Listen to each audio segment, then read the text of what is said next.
Ryan, un loser moche et pathétique, dont les parents ont été isekai'd par un démon.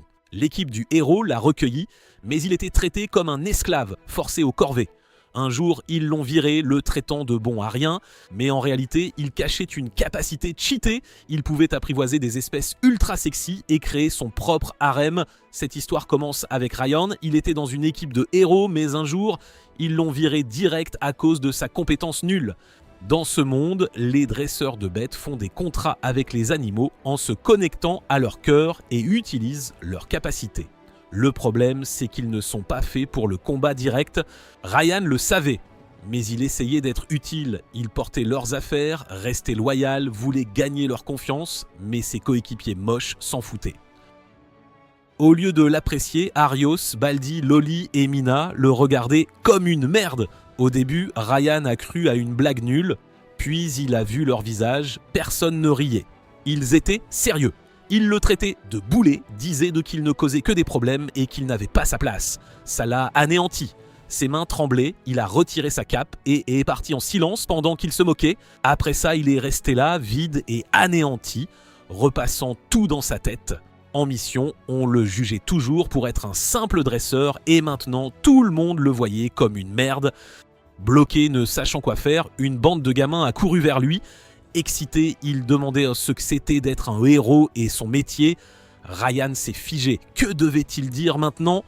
Mais les gamins étaient tellement à fond qu'ils ne voulaient pas les décevoir. Alors il s'est levé et a fait un contrat avec un aigle juste pour leur montrer un truc cool. Les gamins ont adoré. Après ça, Ryan a entendu un truc intéressant. Ici, les gens normaux ne respectaient de pas trop cette équipe de héros de toute façon. Et les gamins aimaient plus Ryan car il leur parlait et jouait avec eux. Ils lui ont dit vouloir devenir aventurier un jour et gagner plein d'argent. Ce mot « aventurier » a fait tilt dans la tête de Ryan. Les aventuriers sont payés pour des missions et des boulots. Alors Ryan est allé direct à la guilde des aventuriers. Là, il a rencontré la réceptionniste canon, Nathalie.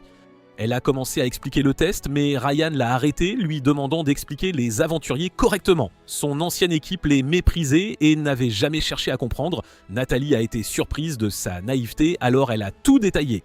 Elle a aussi dit que beaucoup passaient le test d'entrée. Quand Ryan a dit être dresseur, Nathalie est devenue nerveuse, sous-entendant qu'il ne survivrait pas seul. Ça a piqué car ça ressemblait trop à ce que ses coéquipiers avaient dit.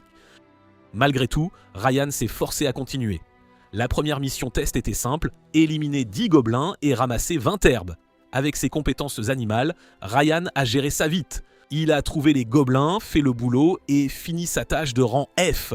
Puis, de nulle part, il a entendu un cri. Il a sprinté et a vu une fille attaquée par un tigre assassin.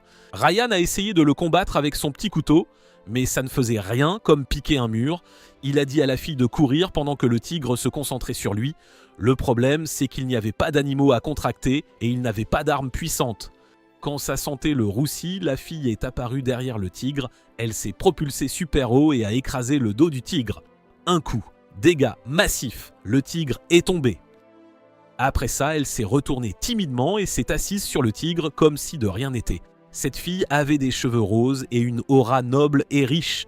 Son nom était Kanad. Ryan a tout de suite vu qu'elle n'était pas ordinaire. Elle venait du clan des chats-esprits, un des plus forts et rares, au point qu'on disait qu'ils allaient disparaître.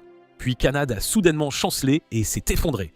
Ryan a paniqué et l'a rattrapée pensant qu'elle était blessée. Mais en s'approchant, il a compris, elle n'était pas blessée, juste affamée. Alors Ryan lui a donné sa viande. Kanad a dit qu'elle n'avait pas mangé depuis des jours. Une fois rassasiée, elle s'est présentée.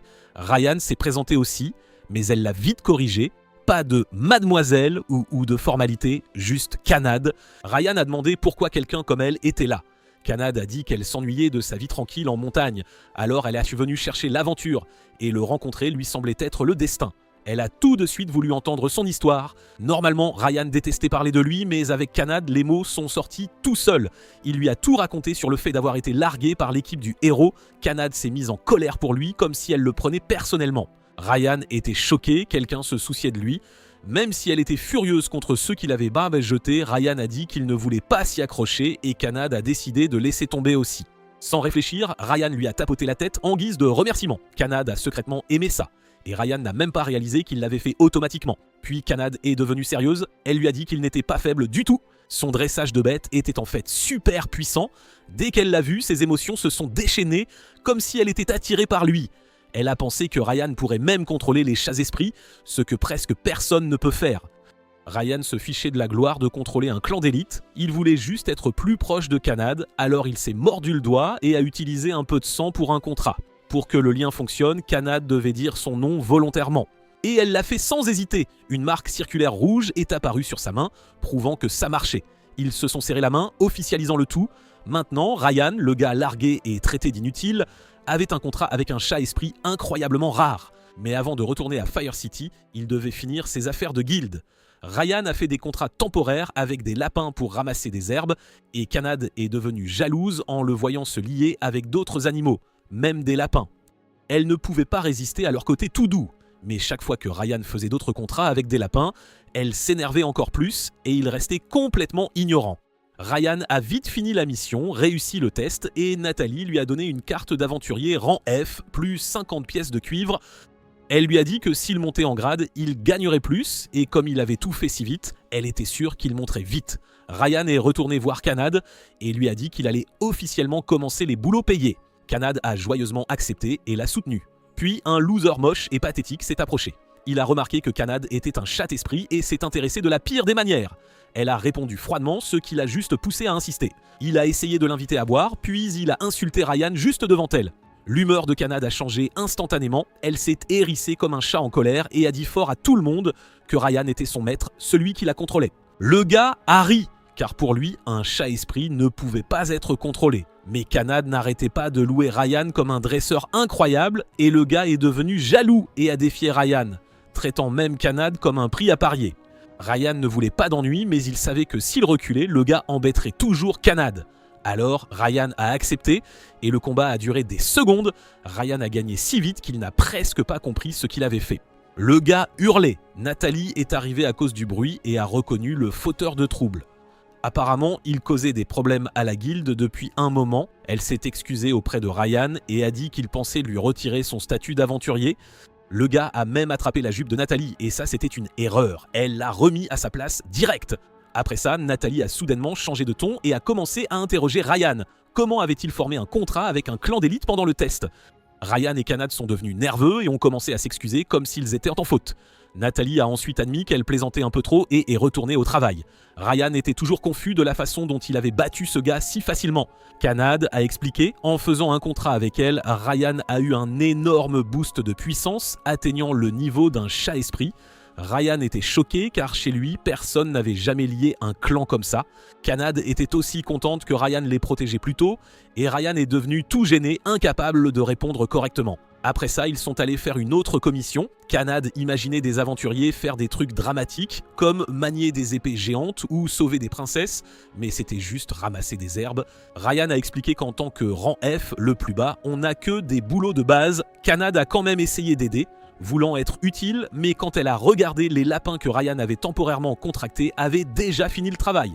Kanad était confuse et vexée, les accusant de tricherie, et elle était contrariée car même si elle était la familière de Ryan, elle n'avait pas l'impression de l'aider. Soudain, Kanad a entendu des cris venant de près et elle et Ryan ont couru vers eux. Quand ils sont arrivés, ils ont vu une scène désagréable, une bande d'hommes grands et agressifs encercler un vieux marchand et le malmener. Kanad les avait reconnus grâce à ce qu'elle avait appris en voyageant. C'étaient les bandits Croque-Noir, une énorme bande de plus de 100 membres, connus pour être cruels et dangereux. Elle a dit à Ryan qu'il devrait probablement appeler des renforts. Ryan ne voulait pas perdre de temps. Il sentait que s'ils hésitaient, le vieil homme serait blessé. Kanad a sincèrement respecté ça. Ryan lui a vite dit de rester prêt et de protéger le marchand pendant qu'il s'occupait du reste. Puis ils ont chargé vite et ont commencé à assommer les bandits un par un. Pendant tout ça, la tête de Kanad tournait. Ryan avait fait un contrat avec elle, quelqu'un du clan le plus fort, et en tirait du pouvoir. Elle craignait qu'il ne se pousse trop ou ne devienne imprudent. Elle pensait aussi « Ne devrais-je pas être devant ? Je suis sa familière ». Mais Ryan continuait d'avancer pour la protéger. Chaque fois qu'elle le voyait se battre, elle ne pouvait s'empêcher de regarder, et son cœur battait trop vite.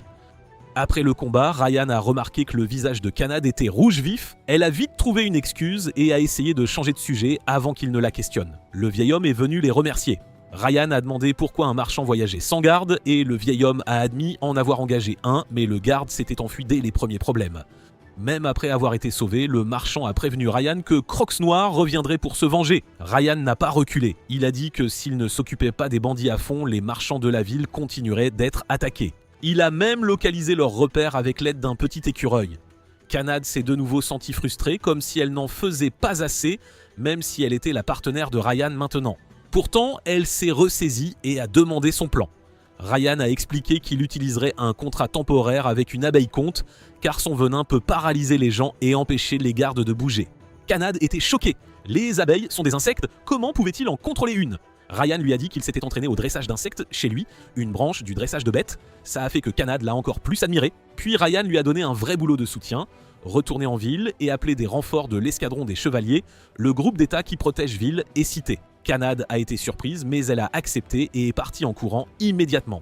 Dès qu'elle est partie, Ryan a commencé à contrôler les abeilles-comtes qu'il avait rassemblées. Au même moment, Lian et Mina fuyaient désespérément des bandits. Ils avaient en pris une commission pour de l'argent rapide avant d'aller dans la forêt perdue, mais ça a tourné au désastre. Lin a blâmé le dresseur de bêtes avec eux car il s'était aussi enfui, en disant que les dresseurs n'étaient pas faits pour le combat. Lin a mentionné Ryan, le critiquant toujours, mais a admis un truc important.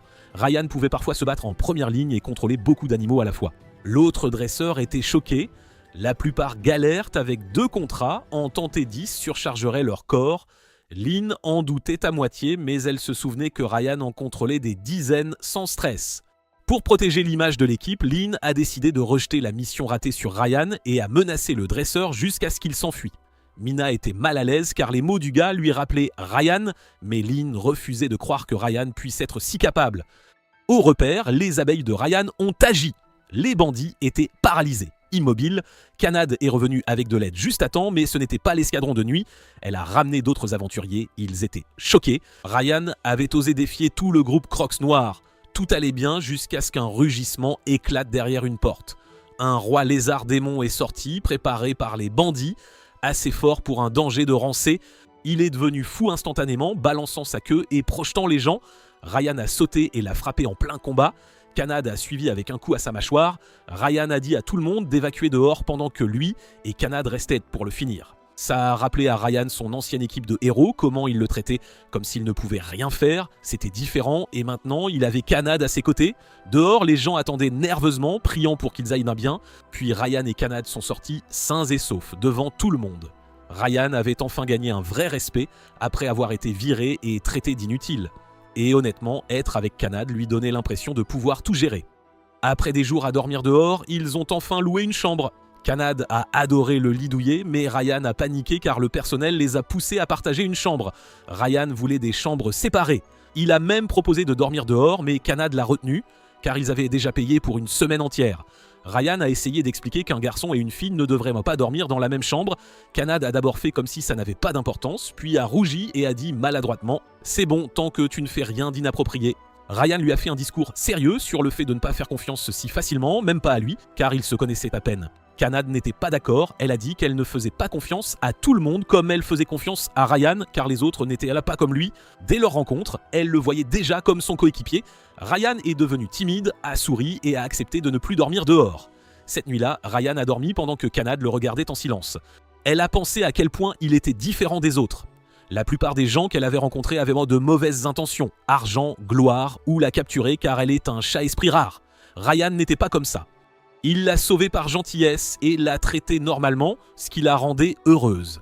Elle savait aussi qu'il était toujours blessé d'avoir été viré de son équipe, même s'il faisait semblant, et elle voulait l'aider à guérir ça. Une semaine a passé, ils ont continué les commissions et Ryan est monté au rang E. Puis Nathalie leur a parlé d'un nouveau boulot à Stainbridge, un gardien qui cherche la bagarre avec quiconque traverse. Personne n'était mort, mais les gens évitaient le pont. La commission n'avait pas de limite de rang et la récompense était énorme, 5 pièces d'or. Ryan a accepté immédiatement. Ils sont allés au pont de Stain, la seule route reliant le continent central où se trouve Horizon City au continent sud. Kanad admirait le paysage et se demandait à quoi ressemblait le gardien. Ryan trouvait aussi ça suspect s'il n'y avait pas de mort. Les victimes auraient dû décrire l'attaquant, mais tout le monde restait silencieux, donc ils n'avaient aucune info. L'identité de l'ennemi étant floue, Ryan se disait de ne pas se relâcher. Puis Kanad a repéré quelque chose volant au-dessus d'eux. C'était un membre rare du clan des dragons, une fille dragon avec un plot massif nommé Tanya. Quand elle a entendu qu'on l'appelait gardienne, elle a eu l'air insultée, se tenant comme une royale. Elle a dit avoir été entraînée jeune et dans le clan des dragons, à 15 ans, ils partent dans le monde pour devenir vraiment forts. Elle voulait affronter des adversaires puissants et voir un aventurier fort et un membre du clan des chats-esprits l'a intéressée. Kanad a réalisé qu'il n'y avait pas d'échappatoire, ils allaient devoir se battre. Elle a dit à Ryan de tout donner car elle aussi venait d'un clan d'élite, donc il ne devait pas se retenir. Le combat a commencé immédiatement. Tanya a chargé la première et a frappé Ryan si fort qu'il a volé. Puis elle a craché du feu sur Kanad. Kanad n'a pas pu esquiver à temps et sa queue, dont elle était fière, a été brûlée. Ça a rendu Kanad furieuse et elle a chargé pour donner une leçon à Tanya. Ils se sont battus durement et Ryan était choqué de voir à quel point ils étaient mains égaux. Ryan a essayé d'intervenir, mais Tanya l'a bloqué, les a attrapés tous les deux, les a fait tourner, puis a lancé une attaque de feu à pleine puissance. À la dernière seconde, Ryan et Kanad se sont coordonnés, ont atterri en sécurité et ont évité le pire. Après ça, Ryan a compris pourquoi le clan Dragon est craint, alors il a changé de tactique et a combattu comme un vrai dresseur. Il a dit à Kanad de retenir Tanya pour lui, et Kanad a obéi, fonçant et martelant Tanya de coups répétés comme un tigre. Ryan essaie de rester calme et repense aux animaux qu'il a sentis pendant le combat précédent. Puis il fait vite un pacte temporaire avec un aigle, l'utilisant pour appeler d'autres de son espèce. Il revient vers Kanad avec toute une volée et les envoie plonger sur Tanya, la picorant d'en haut. Les attaques ne la blessent pas vraiment, mais elles la figent sur place. La raison est simple, ce ne sont pas des oiseaux normaux, ce sont des espèces venimeuses aux couleurs vives et la toxine s'accumule vite. Même quelqu'un du clan Dragon ne peut ignorer ça. Tanya finit paralysée un court instant. Ce qui choque Ryan et Kanad, c'est la rapidité avec laquelle Tanya abandonne. Elle admet la défaite sans traîner. Kanad est tellement excitée qu'elle serre Ryan fort. Après ça, Ryan tente un truc inattendu.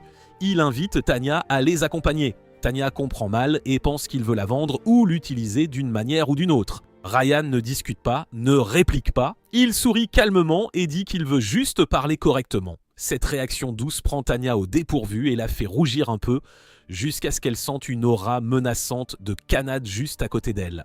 Kanad la prévient en gros d'arrêter ses idées. Quand ils retournent à la guilde, Nathalie est stupéfaite que le problème du gardien soit déjà résolu, puis elle remarque la nouvelle fille rousse avec des cornes et une queue. Nathalie commence à deviner qu'elle pourrait être du clan des dragons, mais Ryan ment vite et la présente comme une amie rencontrée pendant le boulot. Tanya essaie de se présenter comme une noble et est immédiatement attrapée et tirée pour qu'elle ne puisse pas le dire. Après ça, Tanya disparaît au hasard.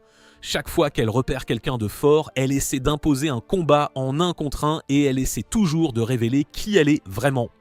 Ryan et Kanad finissent par rendre ou par gérer la situation tellement fort qu'ils s'épuisent de presque. Quand ils la confrontent enfin, Tanya est gênée. Ryan lui dit qu'elle devrait quitter la ville bientôt et garder son identité secrète. Si elle promet de ne plus causer de problème, il la laissera partir. Kanad réalise pourquoi personne n'avait jamais dénoncé Tanya avant. Les gens ne voulaient pas admettre s'être fait battre par une fille comme elle, alors il restait silencieux par humiliation. Selon les règles du clan Dragon, Tanya est censée s'entraîner à nouveau, mais au lieu de ça, elle décide que c'est plus facile de s'entraîner en restant avec Ryan. Puis elle enroule soudainement ses bras autour du cou de Ryan et dit direct qu'elle l'aime.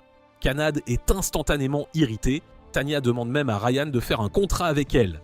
Ryan n'en revient pas, d'abord un chat-esprit, maintenant un membre du clan Dragon aussi. Une fois le contrat scellé, une marque rouge apparaît sur la main de Tanya. Elle comprend enfin ce que c'est d'être connectée à quelqu'un. Rain a l'impression d'avoir épuisé toute sa chance. Pendant ce temps, le groupe d'Arios erre dans la forêt depuis 1 semaine sans succès. Arios a un plan. Piéger Rain pour qu'il revienne, l'utiliser pour traverser la forêt perdue, puis le jeter à nouveau. À l'auberge, Kanad et Tanya se chamaillent pour le lit, tandis que Rain, à bout, s'allonge par terre et s'endort comme si le monde n'existait pas. Tanya fait officiellement partie de l'équipe. Leur prochaine mission, exterminer des Slims. Ignorés par la plupart des aventuriers, ils se multiplient et ravagent les cultures. Kanad déteste les combattre, ça lui rend les mains collantes et dégoûtantes. Tanya fait la maligne et dit qu'elle les brûlera avec des boules de feu. Kanad est impressionné, enfin quelqu'un pour faire le sale boulot. Rain est soulagé de les voir s'entendre, il craignait des disputes incessantes. Il cherche des slimes sans en trouver. Rain utilise l'assimilation, il envoie sa conscience dans un oiseau pour explorer et le contrôler. Kanad et Tanya sont choquées, elles ne s'attendaient pas à un tel pouvoir. Rain leur dit de garder son corps pendant qu'ils cherchent. Bientôt, ils trouvent la zone de reproduction des slimes et les y mènent. Kanad veut les éliminer vite, mais Tanya veut que Rain pratique la magie. Rain dit qu'il a déjà essayé les boules de feu et connaît les soins de base. Tanya le pousse à utiliser la magie de feu ici. Rain dit que son pouvoir est trop faible pour tous ces slimes, mais il se concentre et essaie. Et l'explosion est bien plus forte que prévu, tous les slimes sont anéantis. Tanya explique pourquoi. Rain a maintenant un contrat de clan dragon, ce qui signifie qu'il a la puissance magique d'un dragon. La magie du clan dragon est réputée parmi les plus puissantes. Rain manque de s'évanouir en entendant ça, car il porte maintenant le pouvoir de 2 clans majeurs et c'est dur à gérer. Après ça, Tanya et Kanad commencent à entraîner son contrôle magique. Le style d'enseignement de Tanya est intense, Rain finit épuisé et à bout de souffle, mais il apprend à mieux maîtriser la magie. Une fois payé et sorti de la guilde, Rain offre un grand repas aux 2 filles, puis le regrette. Leur appétit est monstre, même un riche ne pourrait pas les nourrir éternellement. Plus tard, Tanya demande à Rain où il a appris le dressage. Rain ne trouve pas ça intéressant, mais il explique: il vient d'un village de dresseurs, ses parents l'étaient aussi, il a grandi en l'apprenant. Même le dressage d'insectes venait de là. C'était un petit village inconnu, mais il n'existe plus. Les filles se sentent coupables d'avoir abordé le sujet, mais veulent toujours le comprendre. Rain hésite, puis accepte. Ce sont ses coéquipières maintenant. Il leur raconte ce qui s'est passé quand il avait 12 ans. Ses parents étaient occupés, alors il s'entraînait seul près du village, jusqu'au coucher du soleil. Quand il a fait nuit, il a remarqué quelque chose d'étrange. Le ciel avait une lueur rouge anormale, il a couru chez lui, mais c'était trop tard. Une attaque de monstres avait incendié le village. Rain fut le seul survivant. Des aventuriers sont finalement arrivés et l'ont sauvé. Après ça, il a vécu et travaillé dans une auberge tenue par quelqu'un lié à l'aventurier qui l'a sauvé. La vie a continué ainsi jusqu'à il y a 6 mois quand il a rencontré le groupe du héros Zarios. Il recrutait, alors il a vite rejoint, pensant enfin pouvoir aider les gens et prévenir des tragédies, comme la sienne. Mais il s'est avéré qu'il le traitait comme un outil. Raconter cette histoire replonge Rain dans ses ténèbres. Kanad lui prend la main et le réconforte, disant qu'il est courageux et se jette toujours dans le danger pour protéger les autres de la souffrance qu'il a connue. Tanya est aussi en colère de la façon dont il a été traité, mais les 2 filles disent être fières de l'avoir comme maître. Le lendemain, ils prennent une mission de rang E pour vaincre des orques. Les orques ne sont pas comme les gobelins, ils sont plus intelligents et utilisent des éantéties des armes. Rain les avertit de ne pas les sous-estimer. Tanya se montre confiante, disant qu'elle ne perdra pas contre des orques, puis manque de se faire avoir 2 fois pendant le combat. Rain et Kanad la sauvent à temps, mais Rain est légèrement blessé. Il se soigne, donc ça va. Tanya a l'air pleine de culpabilité après, se blâmant. Il ramasse les butins et retourne à la guilde. Après, Rain remarque Kanad abattu, elle dit que Tanya avait l'air bizarre et est partie seule. Tanya est sur un pont, triste quand un enfant lui demande ce qu'elle a vaincu aujourd'hui. La petite fille vérifie si Tanya est si blessée et lui dit de parler si c'est le cas. Cette gentillesse réconforte Tanya et lui rappelle que Rain se souciait aussi d'elle. Mais elle l'avait ignoré, arrogante d'être d'un clan puissant. Puis Rain apparaît et Tanya panique. Elle s'incline et s'excuse, presque en pleurs. Rain lui tapote la tête et sourit, disant que Kanad était inquiète aussi. De retour à l'auberge, Tanya réalise que Rain n'était pas du tout en colère, il était sincèrement inquiet pour elle. Il lui cède même son lit. Après ça, elle ne peut plus se le sortir de la tête. Le lendemain, ils ressortent. Tanya pense qu'il est temps d'améliorer l'équipement. Pour elle et Kanad, c'est facile, elles viennent de clans puissants. Mais Rain est toujours humain, il a donc besoin d'un meilleur équipement. Pendant qu'ils sont dehors, Rain se fige soudainement car juste devant eux se trouve le groupe d'Arios. Ils s'approchent comme si de rien n'était. Rien que de les voir agace Rain, alors il tourne les talons et emmène Kanad et Tanya. Arios l'appelle quand même, faisant semblant d'être amical et disant qu'il regrette ce qui s'est passé. Kanad et Tanya s'avancent bas pour protéger Rain et le groupe du héros est choqué de voir 2 filles de clans puissants à ses côtés. Ils sont encore plus choqués que Rain puisse les commander. Puis ils invitent Rain à revenir, lui demandant de les aider à conquérir la forêt perdue. Arios sous-entend que Rain contrôle les animaux, donc explorer et transporter des fournitures serait facile, comme s'il n'était là que pour être leur larbin à nouveau. Ça rend Rain furieux, ils l'ont jeté avant et maintenant ils veulent l'utiliser à nouveau. Il refuse immédiatement et commence à partir, mais Mina le rappelle et raconte une histoire de sauver le monde. Au fond de la forêt se trouve un bouclier nécessaire pour vaincre le Seigneur Démon. Sans lui, les monstres se répandront partout et les gens normaux souffriront. Ça frappe Rain en plein cœur, ça lui rappelle l'incendie de son village. Sa gentillesse l'emporte, Rain accepte de les soutenir, le groupe reste irrespectueux comme s'il pouvait tromper Kanad et Tanya. Kanad et Tanya exigent que le groupe s'excuse correctement auprès de Rain. S'agenouiller et s'incliner, ça irait. Arios est forcé de s'incliner et devient furieux. Puis Arios attrape Rain par le col et l'insulte de ne pas dresser ses animaux. Ce mot met Rain hors de lui car Kanad et Tanya ne sont pas des animaux. Rain frappe Arios et l'assomme. L'expression de Rain devient effrayante et il les avertit de ne pas toucher à ses coéquipières. Arios se relève et défie Rain en duel. Kanad et Tanya s'occuperont des autres membres pendant que Rain affronte Arios en 1 contre 1. Le combat commence avec Baldi contre Kanad et Kanad ne rigole pas. Elle est furieuse et veut le tabasser jusqu'à ce qu'il s'excuse. Dès le début, elle se jette sur lui comme un cyclone, le pressant si fort qu'il peut à peine se défendre. Baldi essaie sa technique de lame de feu pensant la submerger, mais Kanad le neutralise vite, elle lui donne un coup de pied qui le bloque un instant. Et puis elle dit quelque chose de terrifiant, elle n'a même pas été sérieuse. Elle lui dit qu'elle n'utilise que la moitié de sa puissance. Baldi est stupéfait, Kanad a l'air mignonne, c'est sûr, mais sa façon de combattre est effrayante. Ses mains tremblent quand il réalise qu'elle se retient. Avant même qu'il ne puisse récupérer, elle se lance à nouveau et le frappe d'un autre coup de pied, si fort qu'il crache du sang et est projeté contre un arbre.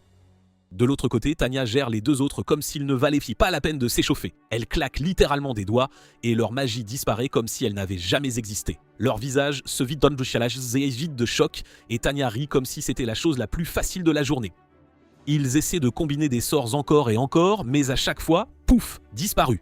Finalement, comme leur magie ne fonctionne pas, ils commencent à l'insulter, la traitant de lézard et lançant de faibles attaques par frustration. Ça n'a aucune importance. Tanya continue d'annuler tout. Après l'avoir fait à répétition, les 2 perdent enfin toute confiance et s'effondrent devant elle. Tanya n'apprécie même pas. Elle n'aime pas s'en prendre à plus faible qu'elle. Mais parce qu'ils ont manqué de respect à son maître, elle décide qu'ils doivent donc savoir à quoi ressemble la vraie magie.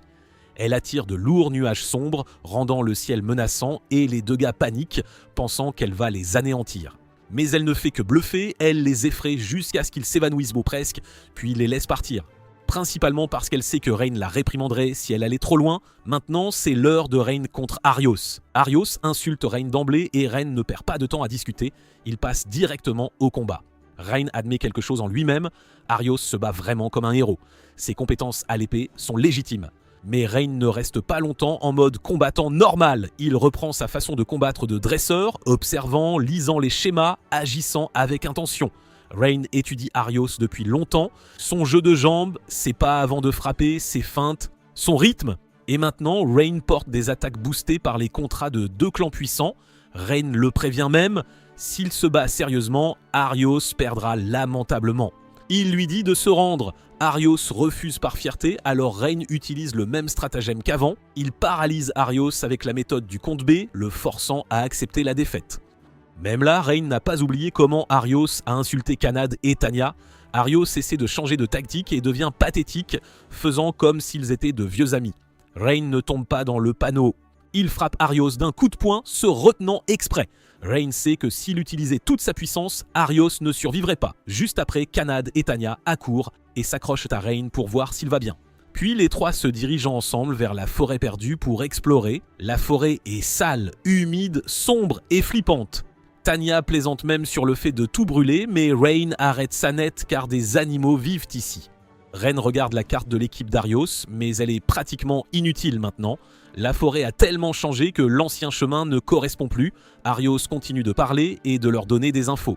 Soi-disant, le monstre au fond a le bouclier de vérité, l'objet clé pour vaincre le seigneur démon. Mais même en donnant des infos, Arios reste arrogant et faux. Kanad le réprimande.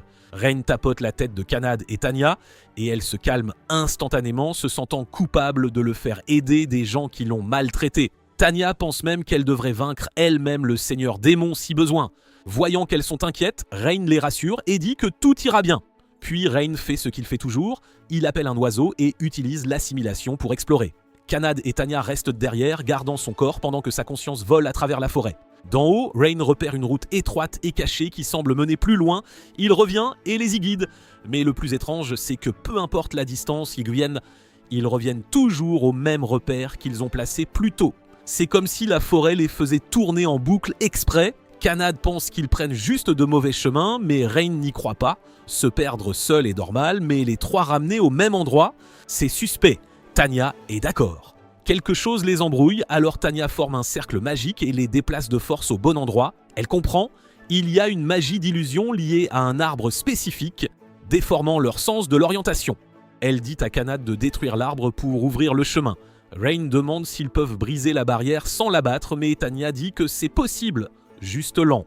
La barrière est forte et prendrait trop de temps à défaire correctement. Kanad se prépare à frapper, puis une voix les avertit de partir. Une fille aux cheveux blancs apparaît de l'arbre, Sora du clan des esprits, membre d'un autre clan puissant et experte en magie plus forte que les dragons. Rain se souvient, le clan des esprits est caché des humains depuis plus de 200 ans, car ils voient les humains coupant les forêts comme un acte ennemi. Cette histoire a mené au conflit, alors le clan des esprits s'est isolé et a fini par haïr les humains. Rain essaie de parler calmement, mais Sora les repousse instantanément et essaie même de les anéantir. C'est déroutant car les esprits sont censés être pacifiques, mais Sora attaque comme s'ils étaient des monstres. Rain pense que c'est parce qu'ils sont près de la barrière, mais il sent aussi que quelque chose ne colle pas. S'ils haïssent tant les humains, pourquoi des monstres seraient-ils mêlés à ça? Tanya décide qu'ils doivent quand même avancer. Elle dit à Kanad « Coupe l'arbre, je gérerai la magie de Sora ». Rain ne veut pas la combattre et essaie de parler, ce qui choque Kanad et Tanya de voir à quel point il peut être gentil et naïf, mais elles suivent quand même son exemple. Sora attaque encore sans écouter, Kanad et Tanya essaient de foncer, mais Rain les arrête. Il dit qu'il peut encaisser et il n'abandonnera pas. Il croit que s'il tient bon, il peut faire comprendre ses intentions à Sora. Il ne blâme pas non plus ses attaques, et ça surprend Sora. Sora se demande s'il est vraiment humain, car elle a peur qu'il soit comme les humains qui ont détruit sa maison. Rain admet qu'il ne peut pas prouver qu'il est bon, mais lui demande de croire qu'il ne fera pas de mal à son peuple. Sora tire une autre flèche, cette fois Kanad et Tanya la bloquent. Elles défendent Rain, disant qu'il n'est pas comme ça. Les voir défendre un humain confond Sora encore plus, car elle n'a jamais vu de relation comme ça. Finalement, Sora accepte de s'asseoir et de parler. Rain explique qu'il cherchait le bouclier de vérité pour l'équipe du héros, mais ont été piégés par la barrière. Sora admet que la barrière est la sienne. Elle ne peut laisser personne la briser car elle bloque la route vers le village du clan des esprits. Elle refuse de mettre son clan en danger. Tanya fait remarquer l'évidence. Donc, vous protégez des monstres. Sora répond que le bouclier de vérité n'est pas dans la forêt. Au fond, il n'y a que la route vers le village des esprits. Le bouclier est gardé par le clan des esprits. Ça signifie que l'équipe du héros s'est fait avoir. Sora ajoute que si le bouclier est vraiment nécessaire pour vaincre le Seigneur Démon, elle est prête à le prêter. Elle disparaît brièvement, puis revient avec un énorme bouclier, l'air impassible. Rain est choquée. Elle l'a donné si facilement. Sora dit que ce n'est pas pour les humains, c'est parce qu'elle déteste encore plus les monstres, et c'était un ancien accord entre le clan des esprits et les héros précédents. Rain, Kanad et Tanya la remercient et commencent à partir, mais Sora semble vouloir dire quelque chose. Rain le remarque et revient demander. Sora hésite car si elle parle, ils seront mêlés à son problème. Elle essaie de refuser, mais Rain l'interrompt et dit que le danger n'importe pas, ils aideront. Kanad et Tanya acceptent instantanément. Sora leur dit enfin la vérité. Elle a une sœur jumelle, Runa. Les deux sœurs gèrent la barrière et même si le travail est ennuyeux, Sora était heureuse d'avoir Runa. Mais un jour, elles sont sorties de la barrière pour une tâche et ont rencontré un monstre se disant des forces du Seigneur Démon. Elles ont essayé de s'échapper mais ont été capturées. Elles ont combattu mais n'ont pas pu gagner. Runa a été capturée. Le monstre est appelé le Chevalier Noir, un ennemi de rang C. Normalement, un clan puissant ne devrait pas perdre à ce niveau, mais la capacité de ce monstre est dégoûtante. Il annule la magie, donc seuls les coups physiques fonctionnent. C'est un cauchemar pour le clan des esprits qui dépend de la magie. Le Chevalier Noir exige que Sora lève la barrière avant le coucher du soleil, ou Runa meurt. Mais Sora ne peut pas accepter car enlever la barrière met tout le village des esprits en danger.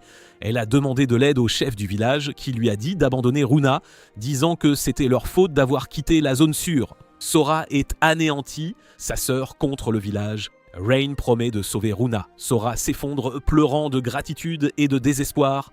Sora veut venir, mais Rain lui dit de rester. Si le Chevalier Noir la voit, il pourrait croire qu'elle l'a trahi et blesser Runa immédiatement. Cette nuit-là, le groupe de Rain trouve le Chevalier Noir et ils voient Runa attachée en hauteur. Ils se précipitent ensemble. Ils utilisent Noah la magie pour le distraire, puis Kanad fonce avec un coup physique à la tête et Rain le frappe au ventre. Pourtant, il ne tombe pas. Le chevalier noir réalise que Rain est fort, le prend pour un héros et s'énerve que Sora leur demande de l'aide. Il essaie de tuer Runa, Tanya le bloque avec ses ailes. Elle sauve et détache Runa, la sort, laissant Rain et Kanad finir le combat. Rain réalise que la force du chevalier noir est probablement boostée par le pouvoir du seigneur démon. S'il traîne, la forêt pourrait être détruite. Alors Rain donne des ordres. Kanad, épuise-le et frappe de toutes tes forces. Kanad craint que son coup ne suffise pas, fait confiance à Rain. Rain crée un contrat temporaire pour invoquer à nouveau les abeilles contes, non pour paralyser, mais pour distraire. Il lance aussi un sort de renforcement sur Kanad, faisant monter en flèche sa puissance. Kanad porte le coup de poing boosté, le chevalier noir disparaît instantanément. Kanad est excité et sent la puissance que Rain lui a donnée. Rain explique que les dresseurs ont une magie de soutien rare qui amplifie temporairement la force naturelle de quelqu'un. Avant, il n'avait pas assez de mana. Maintenant, avec le pouvoir du clan dragon de Tanya, il peut enfin l'utiliser. Tanya revient tenant Runa en sécurité et elle est choquée car cette compétence de renforcement est censée être une technique perdue. Pourtant, Rain l'utilise normalement. Rain se gratte la tête disant que c'est venu naturellement. Les sœurs se retrouvent. Sora est plus que reconnaissante. Puis l'ambiance change vite car les jumelles se disputent aussitôt comme des sœurs normales. Rain remarque qu'elles sont identiques mais agissent de manière opposée. Après tout ça, Sora et Runa ne veulent plus garder la forêt. Sora ne veut pas vivre sous des gens prêts à abandonner sa sœur. Et les deux sœurs veulent plutôt voir le monde extérieur, au lieu de rester bloquées à la barrière pour toujours. Kanad les invite à rejoindre le groupe de Rain. Tanya ne s'en soucie pas non plus. Rain s'inquiète qu'elle se sente mal à l'aise avec des humains, mais Sora dit timidement qu'elle comprend que les humains peuvent être bons ou mauvais et qu'elle veut partir à l'aventure avec Rain. Rain accepte joyeusement, puis les sœurs demandent aussi à former des contrats comme Kanad et Tanya. Rain admet que ce n'est pas simple, la structure du clan des esprits est différente et c'est hors de sa zone de confort. Pourtant, il essaie et exécute la magie de contrat pour lier les deux sœurs à la fois. Ça marche, mais ça l'épuise énormément. Rain a le vertige, s'effondre et Sora le rattrape. Kanad et Tanya voient l'Italienne voit ça et deviennent instantanément jalouses. Rain retourne voir l'équipe de bras cassés et leur montre le bouclier de vérité. Dès qu'il le soulève, tout le monde se fige car c'est réel et il ne s'attendait pas à ce qu'il y arrive. Arios, lui, est toujours aigri. Rain l'a eu en 2 jours alors qu'ils ont perdu 1 semaine et sont revenus bredouille. Arios essaie même de prétendre que le bouclier est peut-être faux. Rain ne discute pas, il les laisse juste l'inspecter. Mina fait une vérification magique complète et confirme qu'il est 100% authentique. Arios a toujours l'air de vouloir nier la réalité. Pendant qu'il grogne, il remarque 2 visages inconnus et devient curieux. Mais Rain se met devant lui et lui dit de ne pas s'en faire. Ryan avait déjà prévenu les sœurs de planquer leurs ailes. Si on savait que des esprits traînaient en ville, ce serait le chaos. Une fois tout vérifié, Ryan réclame son dû direct. La mission est validée. Ryan se dit « Finis ces gens pour toujours ». Mais Baldi le rappelle, lui demandant de revenir. Arios est furieux, mais Baldi tente de rester calme. Il dit qu'après tout ça, le soutien de Ryan est vital. Tous réfléchissent, personne n'objecte. Baldi promet à Ryan meilleur salaire, meilleur traitement et de le réintégrer comme un vrai coéquipier. Mais il ajoute « Oublie le passé comme si Règne était le problème ». Règne marque une pause, ils n'ont toujours rien compris. C'est les mêmes, juste plus sympas car ils ont besoin de lui. Avant que Règne ne réponde, Kanad et les autres s'avancent. Kanad tend la main, on est là, on t'attend. Baldi tente un dernier coup, gloire, statue, des montagnes d'argent s'ils battent le seigneur démon. Mais Rain s'en fiche, il voulait de vrais coéquipiers, eux ne l'ont jamais été et maintenant il a trouvé ce qu'il cherchait. Rain refuse, le groupe de héros pète un câble et l'insulte. Arios reste silencieux, revivant le combat. Cette défaite était humiliante, il ne peut accepter que quelqu'un qu'il méprisait l'ait battu. Il décide qu'un jour, il se débarrassera de Rayon. De retour avec le groupe de Rayon, il parle du truc. Seuls les héros peuvent battre le Seigneur Démon. Ryan explique la légende. Le Seigneur Démon contrôlait les humains, il ne pouvait pas riposter. Le premier héros a fait un pacte avec les dieux, reçu du sang divin, et a vaincu le Seigneur Démon, libérant l'humanité. C'est pourquoi les héros, avec ce sang, n'ont pas de limite de croissance et peuvent gagner. Kanad regarde Arios du coin de l'œil. Si c'est vrai, comment est-il un héros ? Sora ajoute Si la légende est réelle, Ryan commence à ressembler à un héros aussi. Il peut faire des pactes avec plusieurs clans puissants et obtenir leurs capacités. Il a déjà dépassé les limites humaines. Kanad est d'accord, s'il continue, il pourrait atteindre le niveau du Seigneur Démon. Ryan est mal à l'aise de les entendre l'encenser. Il avoue qu'avec l'équipe des héros, vaincre le Seigneur Démon était son rêve. Après son renvoi, il a arrêté d'y penser. Maintenant, il vit en paix avec sa nouvelle équipe. Mais s'il le pouvait vraiment, une partie de lui voudrait essayer. Le problème, c'est que combattre le Seigneur Démon n'est pas un job normal. Ça affecte des millions de gens. La responsabilité est lourde, il n'est pas prêt. Il se dit qu'il y pensera et répondra plus tard. Le lendemain, Ryan est réveillé par un tissu jeté sur son visage. Le groupe déjeune, parlant de la force de Ryan après son pacte avec les jumelles esprits. Grâce au paiement d'Arios, Ryan leur offre un meilleur repas et décide d'acheter de l'équipement neuf. En ville, Sora et Runa s'accrochent à Rain, nerveuses que leur identité soit révélée. Puis elles sont surprises quand les anciens fans de Tanya apparaissent, les deux gars qu'elle a battus à Steinbridge, ceux dont elle a cassé le nez. Ils la flattent à mort et Tanya a l'air fière. À côté, Kanad discute avec une vendeuse de fruits. La dame lui donne une pomme car Kanad l'a aidé. Voir Kanad et Tanya se mêler aux humains surprend les sœurs esprits. Puis un groupe d'enfants arrive, l'un d'eux blague à Ryan « T'es rentré avec encore plus de femmes, frérot ?» Les sœurs rougissent. Sora est super gênée quand les enfants la trouvent mignonne. Runa, elle, rit fort et manque de s'emballer, voulant leur donner une leçon, se révélant presque avant que Ryan et Sora ne l'arrêtent. Sora prévient Runa, si elle utilise la magie, ses ailes apparaîtront, ce serait l'Akata. Ils arrivent enfin à la meilleure armurerie de la ville. Le propriétaire est un forgeron nain grincheux. Kanad est intimidé, mais Tanya s'en fiche et traite les nains de bizarres. Le nain lui lance un regard noir qui rend Kanad encore plus nerveuse. Runa voit un fouet et est curieuse. Elle dit un truc dingue, les dresseurs devraient s'en servir pour fouetter ceux qui n'écouteront pas. Sa pensée bizarre effraie Sora. Rain choisit un couteau aiguisé, parfait en main, malgré son apparence simple. Puis un grand musclé entre, jette de l'argent et exige l'épée la plus chère. Le nain sort une petite épée longue et essaie de la lui vendre comme la meilleure. Ryan sent que quelque chose cloche et interroge le nain. Les épées exposées ne semblent pas de première qualité. La pièce se tait, puis le nain sourit, impressionné. Il admet que Ryan a l'œil, les couteaux et épées de vent ont été faits pendant sa période de flemme, il vendait du bas de gamme trop cher. Sora regarde le nain différemment. Le nain s'agace de leur réaction et s'explique. C'était un test. Les clients riches jettent l'argent sans se soucier de ce qui leur convient. Ils achètent du haut de gamme puis jettent quand de nouveaux modèles sortent. Pour un artisan, c'est douloureux, ses armes sont ses enfants. Tanya surgit, émue, disant qu'elle le comprend. Le nain adore ça.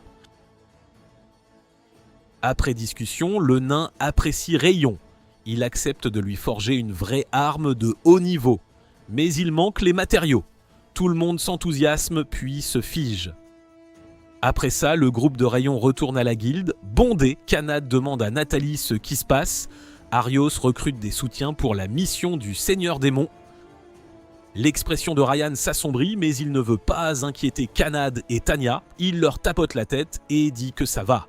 Nathalie remarque aussi les sœurs esprits et les salue. Sora se cache derrière Rain et se présente timidement. Runa s'avance confiante et donne son nom complet. Quand Nathalie demande leur relation, Runa répond bizarrement, faisant croire à Nathalie que Ryan s'amuse avec des gamines. Ryan doit vite clarifier, puis il soumet une nouvelle requête. Enquêter sur la mine de Midran pour Monsieur Gans, le nain. Tanya explique que les armes en minerai de Midran durent une vie et la mine est familiale, donc il ne devrait pas manquer de matériaux. Mais récemment, le minerai a disparu, comme s'il n'y en avait plus du tout. Ryan ne pense pas que la mine soit vide, l'épuisement normal est lent. Une disparition soudaine, c'est louche. Avant qu'il ne finisse, Kanad et Tanya comprennent déjà.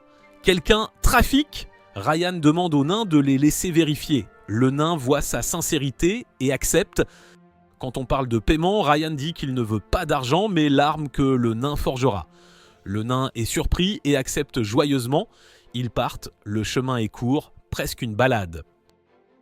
Mais les sœurs Loli sont épuisées, elles halètent, ont le vertige, tiennent à peine debout et à un moment, elles fondent littéralement comme de la glace. Il fait chaud, alors quand elles voient un lac, elles supplient de nager. Avant que Ryan ne finisse ses consignes, Kanad commence à se déshabiller, Tanya l'arrête juste à temps.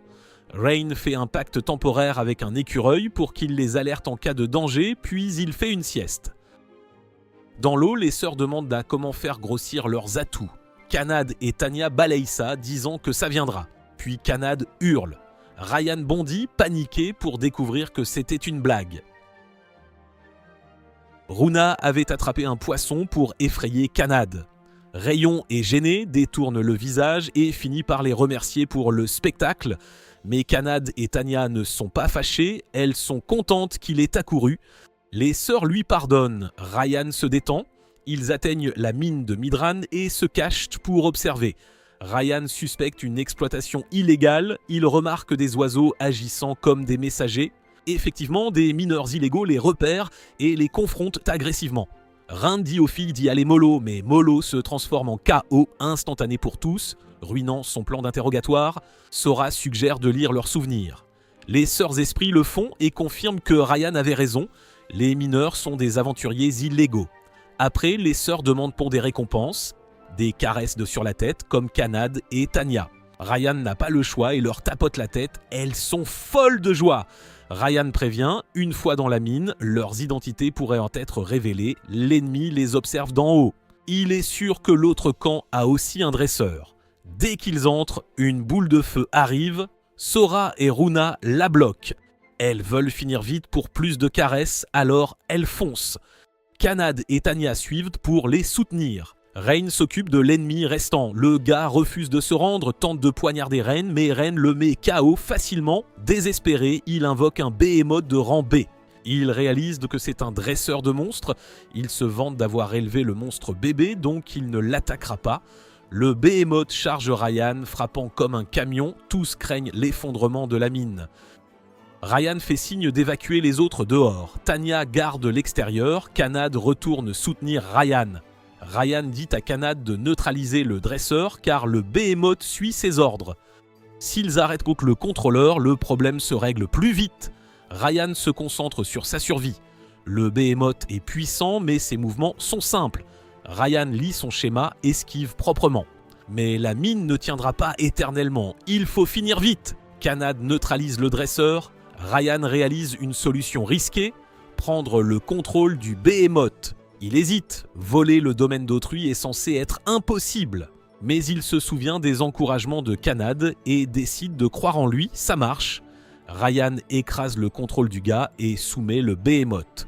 Le dresseur panique, tente de reprendre le contrôle, mais le Behemoth se retourne contre lui et attaque. Son agressivité l'a déclenché, Ryan arrête le Behemoth avec une boule de feu, l'assommant avant qu'il ne tue le gars. Puis Ryan explique pourquoi il a échoué, le dressage n'efface pas l'hostilité naturelle. Si tu le contrôles en restant calme et en le retenant mentalement. En creusant, ils apprennent que les mineurs illégaux avaient tous un point commun. Ils avaient acheté des armes de Monsieur Gans, des fausses de sa période de flemme. Réalisant l'arnaque, ils se sont vengés en volant des matériaux de Midran. Monsieur Gans est bouleversé et coupable. Il sait que ses tests et son malhonnêteté ont créé ce désordre. Rain ne l'attaque pas, il dit au nain d'assumer son erreur et de la réparer. On fait des erreurs, l'important c'est de changer. Rain lui dit de forger avec fierté. Le nain n'est même pas fâché d'être sermonné par un gamin. Il prend ça au sérieux et décide de forger une arme pour Ryan. Ryan lui dit discrètement qu'il la veut d'une manière très spécifique, son propre design. Ils parlent à voix basse, rendant les filles encore plus curieuses. L'équipe d'Arios est à la guilde, cherchant des soutiens, mais Arios rejette tout le monde. Un dresseur arrive, ne contrôlant qu'un animal, sans combattre. Arios le vire. Puis Arios demande un truc fou. « Tu peux contrôler un clan puissant ?» Le gars est confus, les humains normaux ne peuvent pas. Mina pense que beaucoup étaient à Ebon, mais Arios les compare à Rain, donc personne ne passe. Mina prévient Arios qu'il est trop strict et Arios s'énerve. Il est juste en colère que Ryan soit parti, alors il se défoule sur Mina. Mina reste silencieuse, c'est son devoir. Elle dit à Arios de se concentrer sur le monde, mais pour lui, ça peut attendre. Son vrai but est de détruire Rain. Le lendemain, Ryan demande à Nathalie ce qu'il est advenu des mineurs illégaux. Nathalie dit qu'ils ont perdu leur statut d'aventurier et sont devenus bûcherons. Mine illégale et élevage de monstres sont des crimes majeurs. Ren est abattu, le dit à Sora et Runa et les emmène au marché pour les remonter. Il leur achète des hot dogs qu'elle mange si vite qu'elle le regrette. Puis Sora et Runa demandent à Rain « Quel nouveau pouvoir as-tu eu avec nous ?» Il a déjà la force de Kanad et la magie de Tanya, donc elles sont sûres qu'il a eu un truc énorme du clan Esprit.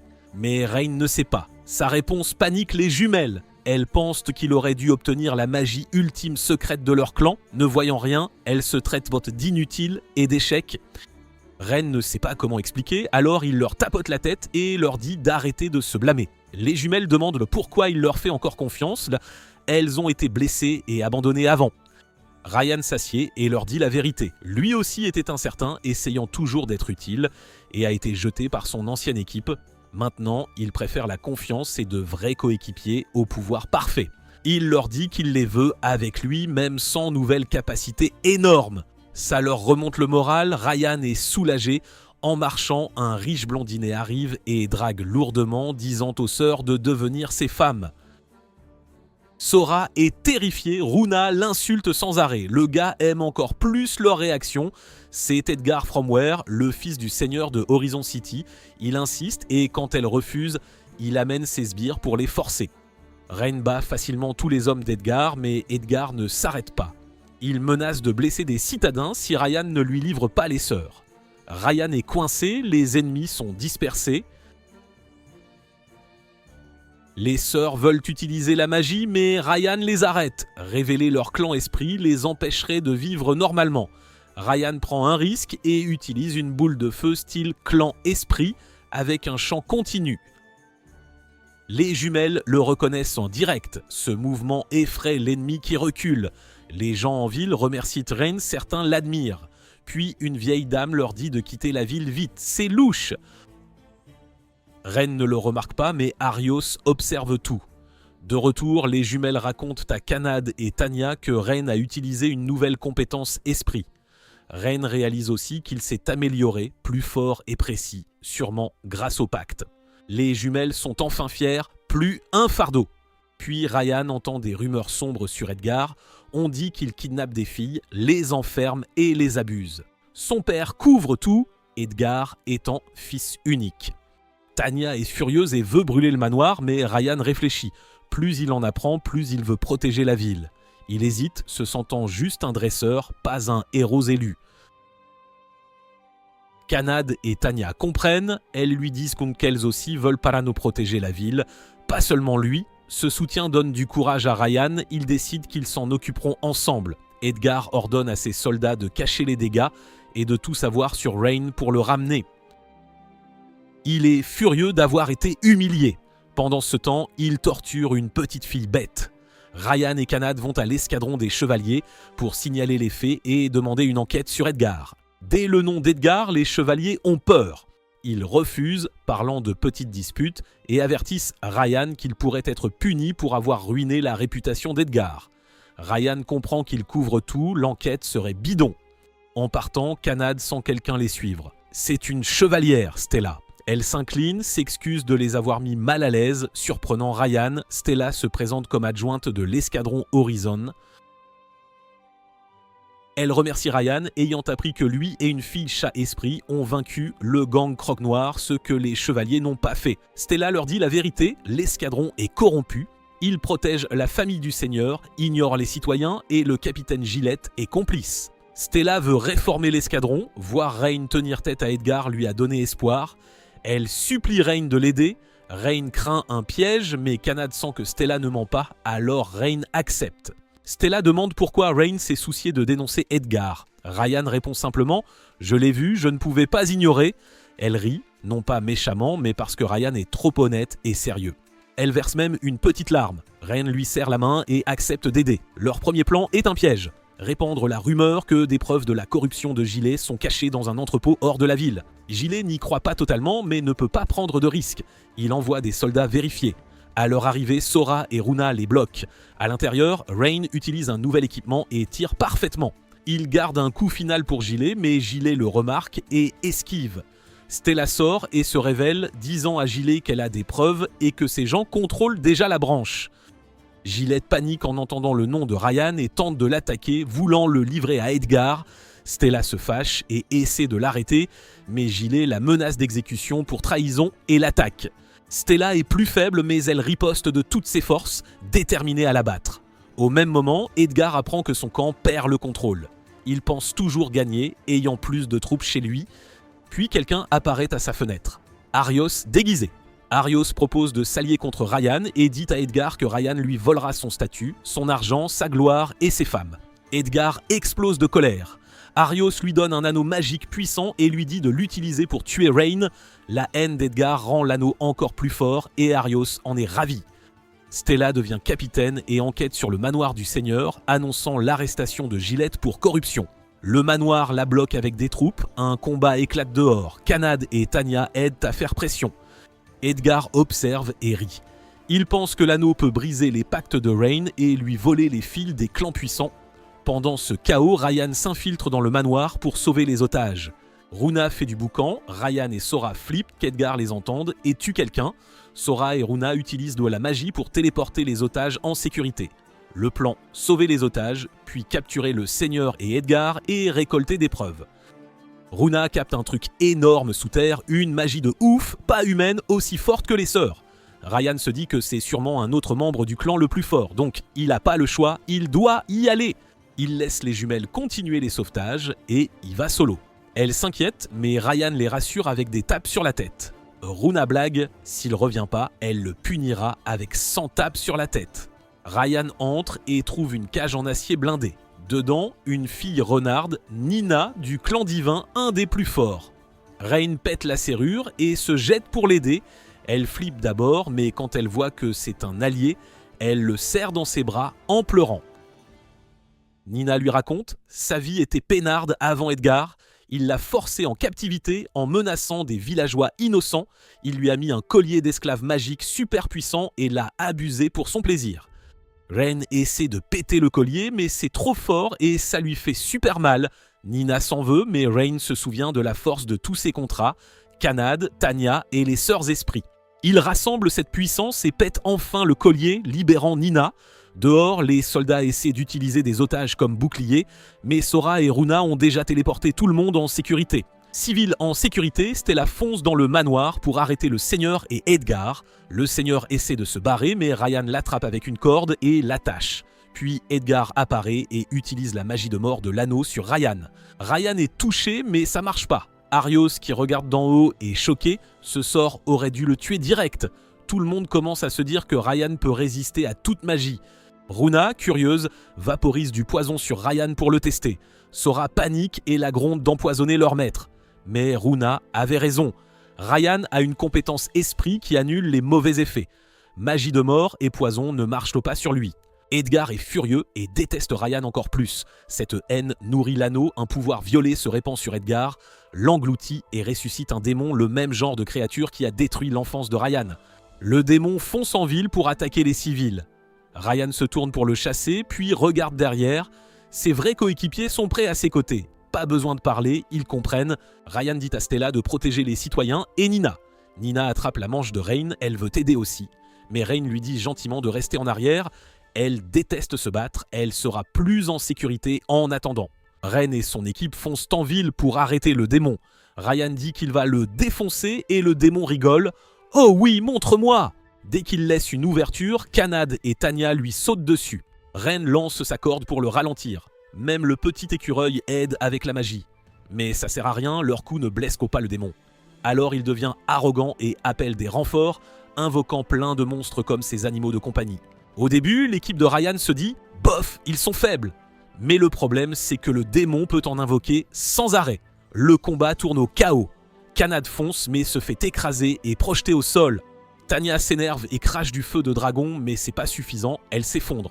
Sora et Runa essaient tôt de soigner Kanad pendant que le démon démolit la ville, détruisant des bâtiments comme si de rien n'était. Ryan booste Kanad et Tanya avec de la magie, mais même leurs coups les plus forts ne font aucun dégât. Pendant ce temps, plus de monstres les submergent, le démon s'envole, prévoyant de détruire Horizon City depuis le ciel. Tanya se force à cracher du feu juste pour le ralentir un instant. Ryan a une idée, mais c'est risqué car il y a des citoyens partout. Alors Sora et Runa interviennent. On s'occupe des gens! Elles commencent à téléporter les citoyens en sécurité. Elles s'en fichent si leurs identités sont exposées.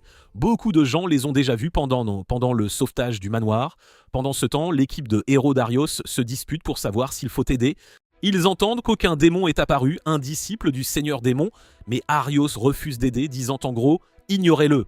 Mina et Baldi veulent protester, mais se retiennent. Stella et ses chevaliers sortent et se battent. Elles refusent d'abandonner la ville. Quand Sora et Runa arrivent pour évacuer, Stella accepte direct. Ses soldats aident et Nina reste avec le groupe de Sora pour sa protection.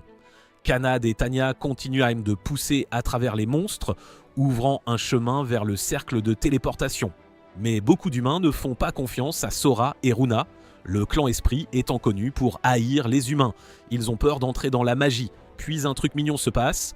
L'oncle du stand de hot dog reconnaît les sœurs et entre le premier dans le cercle magique, souriant comme pour dire « Je vous fais confiance ». Après ça, d'autres personnes qu'elles ont aidées les reconnaissent aussi. Les citoyens commencent à entrer et l'évacuation fonctionne.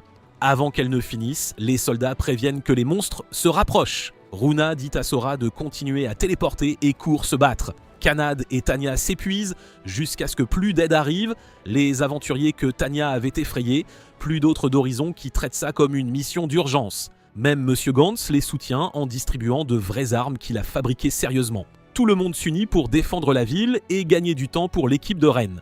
Nina regarde tous ces gens se risquer et sent quelque chose changer en elle. Elle a peur de se battre, mais voir tout le monde se protéger lui donne envie d'être forte aussi. Rain ne peut toujours pas atteindre le démon, il est trop loin et trop haut. Ils envisagent de transformer Tanya en dragon complet, mais elle serait une cible facile et ne pourrait toujours pas le toucher correctement. Même la téléportation esprit n'est pas suffisante pour l'atteindre précisément. Alors Ryan réalise, la seule personne avec le meilleur pouvoir de téléportation instantanée est Nina du clan divin. Nina court et serre Ryan dans ses bras et Ryan lui demande si elle peut aider. Elle est timide, mais elle accepte. Le plan, Kanad et Tanya gèrent les monstres au sol. Rain et Nina vont droit sur le démon. Rain utilise l'armure de Monsieur Gantz pour esquiver les attaques en se déplaçant. Quand le démon lance une énorme explosion magique, Nina les téléporte instantanément juste à côté de lui. Le démon panique car ils apparaissent soudainement devant son nez. Rain se booste puis tente un truc énorme, voler le contrôle des monstres du démon. Le démon n'arrive pas à croire qu'un humain puisse faire ça. Rain sourit et dit qu'il est juste un dresseur de bêtes normal. Le démon enrage, brise la magie de Ryan et le charge, mais l'ordre de Ryan fonctionne. Ses propres monstres se retournent contre lui. Le démon commence à s'estomper, disparaissant dans l'espace. Même en mourant, il est curieux et demande le nom de Rain, mais Rain refuse. Nina est épuisée et s'effondre, mais Tanya les rattrape en sécurité. La menace démoniaque était finie et Horizon City retrouve enfin sa lumière et son calme. Après ça, la ville commence à se remettre. Stella devient officiellement capitaine et commence à nettoyer la corruption. Les coupables sont envoyés à la capitale royale pour être punis. Stella enquête aussi sur le village de Nina et apprend que les villageois sont partis après son enlèvement. Rain croit qu'ils se réuniront un jour tant qu'ils sont en vie. Kanad s'implique à fond dans la reconstruction comme si elle était une vraie locale. Tanya cache qu'elle est un dragon, mais honnêtement, on dirait que les gens le savent déjà. Sora et Runa s'installent aussi en ville et revisitent même l'oncle des hot dogs. Ren refuse toujours de se qualifier de héros. Il répète qu'il est juste un dresseur de bêtes normal et les filles s'énervent car elles savent ce qu'il a fait était héroïque. Nina veut aussi devenir utile comme les autres. Ryan s'inquiète car il a déjà des contrats avec tout le monde, en faire un de plus semble risqué. Mais le soutien de tous le pousse et il essaie quand même. Ça marche! Ryan forme avec succès un contrat avec Nina. Tout le monde célèbre et serre Nina dans ses bras, la traitant comme la petite sœur qu'ils ont toujours voulu. Plus tard, il rencontre Stella à la guilde. Elle dit que la guilde des aventuriers et l'escadron de nuit travailleront ensemble pour assurer la sécurité de la ville. Nathalie lâche une grosse surprise. Elle promeut Ryan directement au rang C. Ryan trouve ça trop rapide, mais Nathalie insiste que c'est mérité et blague qu'elle pourrait même le pousser plus haut. Rain décide d'offrir à tout le monde à manger. Nathalie remarque que Nina est du clan divin et est choquée car elle l'a serrée dans ses bras comme une gamine. Mais Nina dit que c'est bon et Nathalie la serre encore. L'équipe est trop grande pour leur chambre louée, alors Nathalie suggère d'acheter une maison. La guilde offre même des subventions aux aventuriers forts qui restent en ville. Tout le monde accepte de rester à Horizon City. Ils cherchent une maison et trouvent enfin un endroit parfait. En bois, grand jardin, plein de pièces, bonne cuisine et salle de bain, et ça rentre dans le budget de Ryan. Mais Nathalie admet un problème. Les gens disent que la maison est hantée. Elle raconte des farces bizarres, oreillers qui se retournent, eau du bain froide, sel et sucre échangés, œufs pourris et chaussures, curry sur la lessive. Kanad a peur, mais la maison est trop bien pour l'ignorer, alors Ryan suggère d'aller voir d'abord. Dedans, c'est sombre mais propre, puis les meubles tremblent, des trucs bougent tout seuls et une voix leur dit de partir. Un fantôme de femme de chambre apparaît et les poursuit. Sora et Runa essaient de la magie, mais elle réapparaît sans cesse, même suspendue au plafond. Tanya remarque un truc, le fantôme n'attaque pas vraiment, elle fait surtout peur aux gens. Le fantôme se concentre sur Kanad car elle est clairement terrifiée. Kanad panique tellement qu'elle griffe accidentellement les vêtements du fantôme, et ça marche. Le fantôme réalise que Kanad peut la blesser, et soudain, c'est le fantôme qui a peur. Sora et Runa piègent le fantôme avec de la magie pour qu'elle ne puisse pas s'échapper. Kanad devient folle, essayant d'attaquer, mais Tanya la saisit littéralement comme un chaton mal élevé pour l'arrêter. Rain intervient et parle. Le fantôme essaie de posséder Rain, mais échoue. Rain explique qu'il a appris des trucs sur les fantômes plus jeunes et qu'il a compris comment bloquer ses ruses. Il la plaque au sol et dit qu'il préfère parler que se battre. Le fantôme rit car Rain est bizarrement gentille. Elle se présente comme Tina, une femme de chambre morte il y a une trentaine d'années, jamais passée à autre chose. Son ancien maître était un pervers maléfique qui blessait les filles et elle est devenue un fantôme après ça. Tina est prête à partir, mais Ryan la surprend. Il lui demande de rester. Il dit que sa hantise est la raison pour laquelle ils peuvent acheter cette maison incroyable à bas prix. Kanad dit qu'elle a toujours peur, mais si tout le monde est ensemble, elle peut gérer. Rain demande à Tina d'arrêter de les effrayer et les autres lui demandent quand même d'enseigner la cuisine vu qu'elle était femme de chambre. Tina accepte. Rain signe le contrat de la maison. Nathalie est choquée que Rain ait même réussi à se lier d'amitié avec un fantôme. Pendant ce temps, le groupe de héros d'Arios essaie d'obtenir de la nourriture d'un vendeur de fruits en utilisant leur statut de héros et sans payer. Le vendeur refuse et les interpelle pour n'avoir rien fait pour Horizon City. D'autres marchands et citoyens les rejettent aussi et les gens commencent à se moquer d'eux. Arios s'en va furieux et sa haine pour Rain grandit. De retour à la nouvelle maison de Ryan, Kanad l'accueille joyeusement. Cette nuit-là, ils organisent une pendaison de crémaillère. Tina enseigne à Runa à cuisiner et Runa se vante qu'elle sera la nouvelle chef. Il y a des tonnes de nourriture, Nina se sent au chaud et aimée et elle remercie Ryan de ne plus la faire se sentir seule. Ryan devient émotif. Il se souvient à quel point il se sentait vide quand il a tout perdu, mais maintenant il a de vrais coéquipiers. Il a les larmes aux yeux mais essaie de le cacher en disant qu'il a juste faim. Puis tout le monde mange ensemble, célébrant leur nouvelle maison et leur nouvelle famille. Et c'est là que cette vidéo se termine. Regardez la vidéo suivante et je reviendrai avec une nouvelle.